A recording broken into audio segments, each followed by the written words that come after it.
Good afternoon, everybody. It is phenomenal to see everybody here.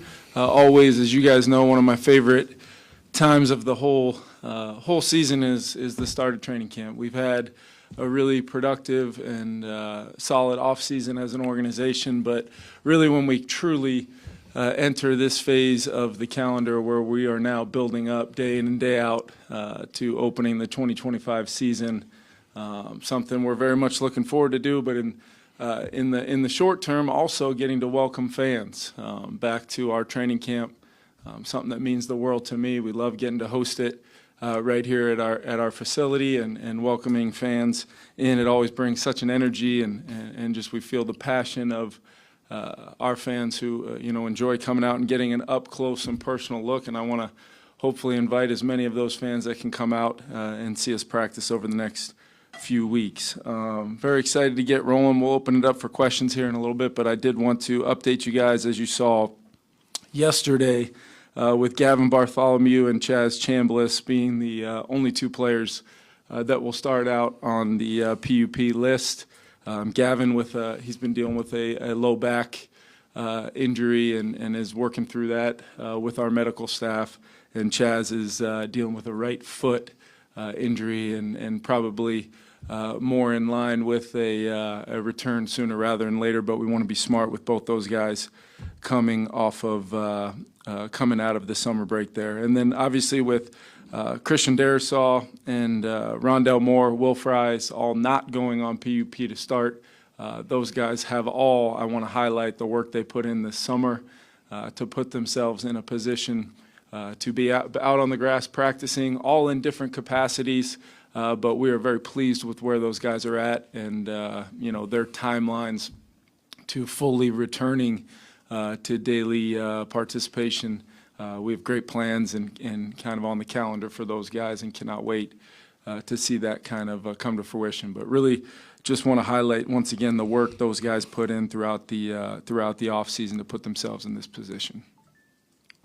Well, just to echo Kevin's comments, great to see everybody. Hope you guys had a little time away, so got to your favorite Minnesota body of water of choice.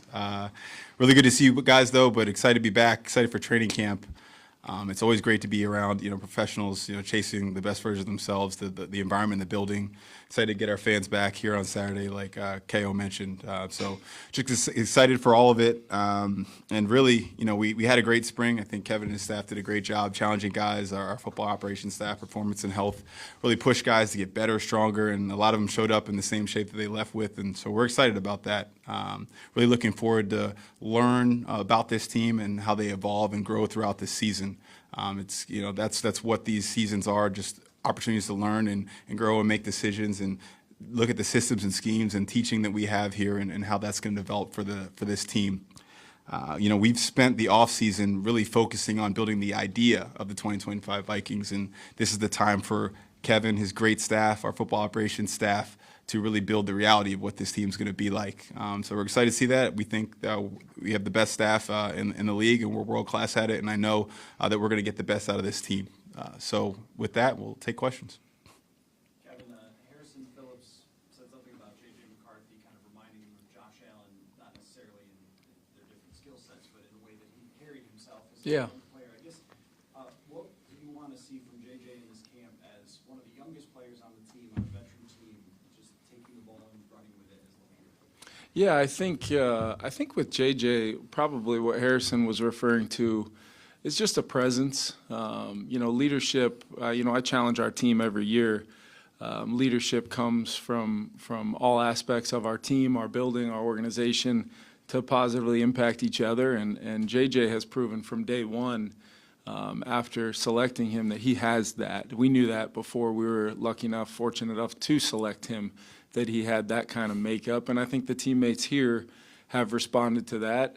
But I think the one thing about it is, we feel like we've built a team with leadership on both sides of the ball, with experience on both sides of the ball, all designed to help him be comfortable in his role, but also challenging him to attack what that's going to look like from a production, leadership, performance standpoint, and just what that daily feel is what I'm probably most excited about this phase for JJ and really our team as a whole as we start building kind of the 2025 version of this team. And but yeah, I think all of his teammates have kind of recognized, he's in the building a lot. He has been. He's absolutely had a phenomenal offseason from the time before the offseason program started through the 9 weeks that we were allowed to be on the grass. And then, I think it's been awesome this summer seeing these guys getting together, working, whether it was, I think in Nashville at one point and then here locally with the full group. Just really you feel the energy and the enthusiasm not only that JJ has brought to the group, but that they're reciprocating right back to him. Kevin, from where JJ was starting training camp last year to this year, where do you think he's grown or developed the most? I think he's comfortable in the core foundation of the system much more. Everything was new last year, and we saw him show some real improvements in certain areas throughout the early part of training camp last year. But now he's got all that work banked, and then we were able to, with how we handle the spring, there's a lot of reps. Not always full speed, but there is a lot of banked reps that he can fall back, against our defense. Within the new updates and the new changes that we've kind of implemented into the scheme. And then I think the quarterback position so much is a do your job from a consistency standpoint, footwork, technique, feet and eyes, progressions, and understanding the situation of a play, a drill, a sequence of plays, and just kind of being able to absorb all that as experience in real time. And then the best part of training camp is you get to go out tomorrow and do it all over again and apply the things that you're learning in real time. So this is a massive time for all of us. It's a great time for JJ and I to continue our rapport together, not only on the practice field, but in the meeting rooms. And quarterbacks have been here since Sunday night, so they're already off to a great start there. Kwesi, you mentioned putting together the idea of what this team could be. What do you view that the idea of this team as? I think I talked about it a little bit in the spring. It's just the type of team that can show up to a fight not knowing what the fight's going to be and be the last one standing. Different types of game you can play, obviously, in an NFL season, but when a single elimination playoff situation, you might have to play, a certain type of game. And so we just want to build a type of team that was versatile, could win different ways. And we think we've done that. Obviously, that comes with great schemes and different things like that. But that's the type of team we're trying to field, and we hope we're accomplishing that. Kwesi, do you anticipate Josh Metellus participating in everything? Yeah, I think I know Josh is. We had all players are here and accounted for, and I know Josh has been very much looking forward to training camp getting going, and I think he's one of our captains, one of our leaders, and even throughout the spring was integral in kind of how Flo and the defensive group are looking at 2025. He didn't do everything during the spring, just to be clear, you expect him to do everything. From what you understand, he's doing everything. From what we understand, we have great dialogue with his agent. We'll continue to have that, and we'll navigate from there. Yeah. Kevin, how do you grade yourself, and how's it different in terms of what you want, getting what you want out of training camp? Is it based on how many reps you give people? Is it based on being able to stop a practice in the middle and say, we just got to shut it down? How do you learn the art and the science of maximizing the training camp, and how do you grade yourself for that? Yeah, I think it's a really great question that I've been thinking about a lot all summer, because we have inventory of information with a lot of our players, with how we've kind of started seasons, with how we've prepared our team, over the last 3 seasons, to where I'm really looking at it from a standpoint of what is when I look back on things, what's prepared certain aspects of our team better than others? How do we, round out that preparation in a way where we're constantly pushing the envelope from a physicality standpoint, from a building the identity of all 3 phases of our team standpoint, but at the same time, we want to make sure our guys, are on a great trajectory to be prepared for that opener. So we will have different phases of training camp. The acclimation period starts tomorrow with the ramp up of different. The rules kind of take care of itself, but then from that point forward, it's really a matter of, we do have joint practices this year. We do have the ability to handle different preseason games different ways. And then I think the time between the acclimation period and those games starting off, that's really nowadays training camp. How many days of those that were in pads, in some cases back-to-back days, stacking, really putting some armor on the bodies of these guys to be able to play physical. And I thought we had our probably most physical camp last year, and between the way our defense played and the way we saw some improvement in the running game and the line of scrimmage aspect of our team, I think it was a positive. Between the personnel that we've added, some new players, across really both line of scrimmages, we're going to need to do that and then some this year. I'm looking for a same type of feel to camp that we had last year. I think we've got a really veteran defense that between the coaching staff continuity, the players that we've been able to bring in and kind of see grow in our defense. Like, I'm looking forward to see that group. They're going to be really tough to play against every day. We know that. But at the same time, the type of offense that we're trying to build here and kind of the 2025 version of that, I think sets up to have a really competitive camp back and forth, but at the same time make sure both sides are prepared when we're going to play some of the teams early on in the season that we're going to play, because we got to come out with some real momentum right out of the gate. And how do you do that? You have a good training camp, and I'm always constantly trying to figure out exactly how we're going to do that. Kevin, you talked in the spring about JJ just kind of going through practices, having moments where he try a different throw and kind of push the ends of the bandwidth, so to speak. How do you go about that with him in training camp as you get closer to the season and the install probably gets a little more like what you do over the course of the season? Yeah, I think we build it in a way, Ben, that there's some times where, especially early on when we're, the first time through those installs, it might be a lot of repeat information from the spring, but now we're going full speed in team. Now we have the element of those fronts and the rush and how rush and coverage can work together to make things uncomfortable on quarterbacks. So now we can see just a new layer of information, and he's had the ability to kind of progress to these reps. But I do think that there's a layer now where you start having real conversations about managing situations. What does a what does a 1st and 10 decision look like versus a 3rd down, gotta have it type situation, and the situational aspect of football itself.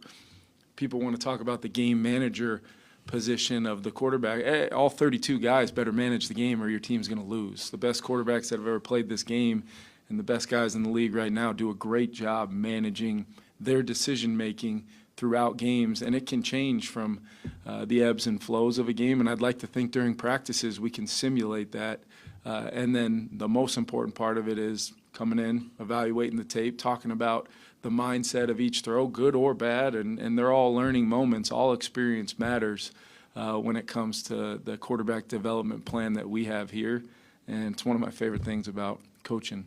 Kevin, a lot of the players in the offseason talked about how much more they know is required just to build off even a 14-win season. What's been your view of how the group is kind of, not been satisfied with this? Yeah, we've really talked. I mean, it goes back to the day after. We're definitely not looking backwards, but at the same time, it's important that we, especially those that were here and the new players that come in, they've got to know where we're at right now in our journey as an organization. Kwesi, myself, as the leadership of our organization, we feel, we feel proud of some of the things we've accomplished, but at the same time, I think it's time for all of us to continue to look inward first and look inward as a group and as this team builds itself day in and day out with the leadership of our team kind of driving that ship. It's time for us to acknowledge what we're actually trying to build here, and what that's going to take is, in my opinion, an invisible presence in this building of understanding that we're capable, but we've got to put in a lot of work to feel totally worthy in those moments to get to where we want to get to. And, we're going to spend a lot of time together talking about what that looks like, but the players are going to drive the standards. And when we establish that standard, what we're trying to get to and what we're trying to be as a team and as an organization, year in and year out, there's a lot of little things that go into that we will all control on a minute-to-minute daily basis. And that's what it takes to build a team worthy of those moments that we're trying to do.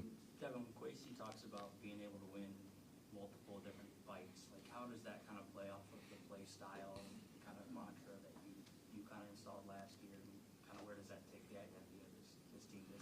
Yeah, I think, we've got, first and foremost, we're going to have to establish, the identity of this team through our football philosophy and the play style, as you guys heard many, many times last year is obviously a big part of that. We must make sure that we continue to be an improved team and an ever-improving team when it comes to being all about the ball.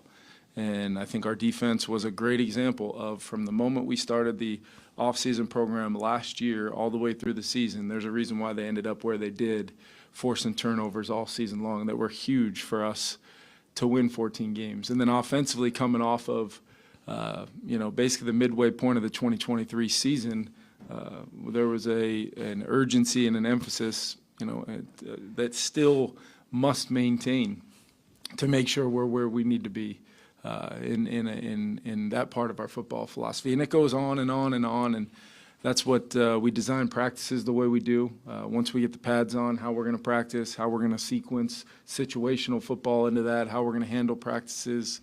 Spent a lot of time talking to Coach Vrabel about what those joint practices are going to look like to make sure that it's in alignment with what we're trying to build. And then you have to leave enough air and enough space for this team and the personality and the makeup of this team to be solidified by them as we go here, knowing that it's a long season. We're not going to be a finished product coming out of training camp. How about we really focus on getting better throughout the season and see where that takes us. Kevin, you mentioned CD Will Prize coming back. Yep. We know it's significant, obviously, to have you guys as a new quarterback, but can you give us maybe a glimpse into the mind of a quarterback to kind of have that stability from the beginning of camp, knowing that those guys are able to perform, basically? Yeah, I think, JJ's been in the building watching those guys, specifically Christian and Will, throughout the offseason. But going back to, having a guy like Ryan Kelly at the center position for a young quarterback is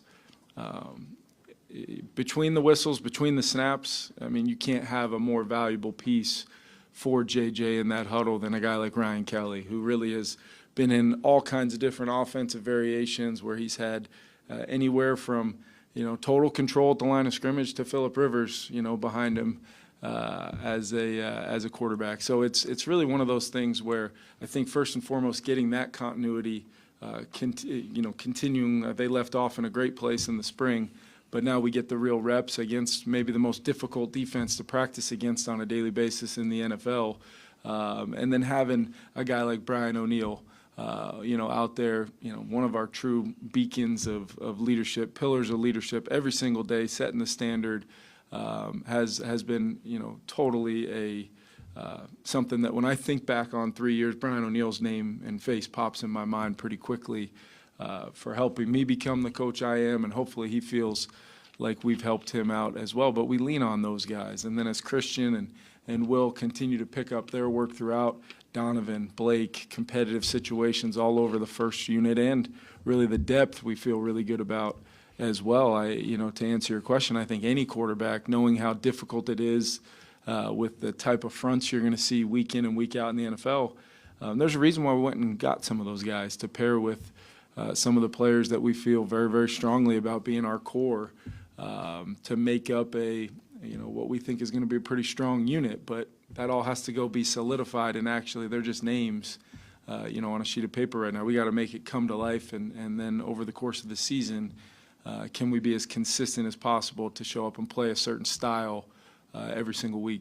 Is Darisaw going to practice them to start with, or what's the... Yeah, I would expect him to. Be a part of individual. We're obviously not in pads until Monday of next week, but we'll ramp up here with our work starting tomorrow, and he'll be working through individual, and then eventually, he'll work into some of the combination periods, working across from some of our defensive players, and then we'd like to start progressing him to getting some, work in the team periods. When that happens, the timeline will all be predicated on, basically we have a plan in place, but have to be subject to adapt and adjust based upon how he's responding. But based upon how he's attacked this whole process, which, once again, I cannot give him any more credit. Hopefully I've emphasized that enough, because he has been phenomenal.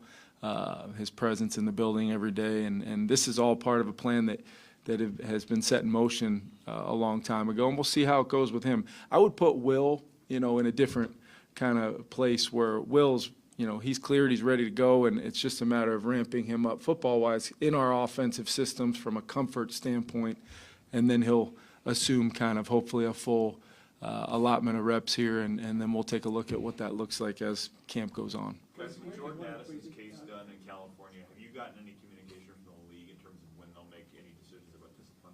We've been in communication with them. They're obviously going through their process, and we'll know as soon as they know. But obviously the matter's been adjudicated, and we're just waiting to go from there. Have they given you any kind of timetable of when they would make that decision? They have not. So how do you plan for that? Or do you plan for it? I mean, obviously, when that originally happened, we knew that it was a possibility. But really, you're talking about team building in general. You might not have players on the field for various reasons, and you always got to be ready with depth. Players you're excited about taking the field and taking those opportunities, and this is no different. So two more? Kwesi, I was wondering, here's the two positions, and do you have like a short list plan Bs for, if one is backup quarterback, and you find, you can't trust the guy, it's just doesn't have a lot of experience, and the other would be corner, if similar to last year where you felt you needed to get some more experience. What's your thoughts on, the short list of those two positions? Yeah, we're always, as a department, we're always looking for opportunities. But part of that is also making sure you know what's in your building. And so we're going to spend this time collaborating with our coaching staff, watching the reps, watching training camp, and making sure what we have. I'd push you a little bit on the experience. Sam Howell started, some games in the NFL. Obviously, he's not a multi-year veteran, but he has started games in the NFL. And there's a lot of things we saw in his film that we're excited about bringing to this building. And no different than our cornerback room with some guys that obviously have, are ascending in different parts of their career. Byron Murphy's obviously a veteran, but we'll monitor the guys we have in our building and obviously always be looking for opportunities. I don't want to say a short list just because, ultimately this time of year you don't really know what's available and versus what you have. But we're always going to be mindful. But we are excited about those guys in the room, and just because they haven't shown it yet doesn't mean they can't. And so we're always going to be optimistic in this building and give them the chance to show it. When you're evaluating your roster, especially in the offseason, planning and projecting performance, using data and that, how much, with Harrison Smith, how much has he just kind of shoved aside? Defied the odds. Yeah, I think you can say it. That's 100% true. But ultimately, when being I don't want to make it seem, I'm a data person, but I'm also a practitioner, right? And so when you do these things in actuality and practice, the average result isn't, if I said there's an average height in this room, I know that everybody that walks in is not going to be that average height, right? And there's variance and different things like that. So you're always on the, yes, there will be people with different heights. Yes, yeah, there's a couple. But, obviously you always want to make sure that you're paying attention to the information context that, hey, is this different than the average outcome? And one of those things is how the person prepares, their mindset, how intelligent they are, all those different things. And so when you meet Harrison Smith right away, you understand why that he might be the type of person to defy odds. And he's done nothing short of, convincing us that over these few years. I'm excited to see him in this year, and we're excited to see what he plays like. Thank you, everyone. Thanks, guys.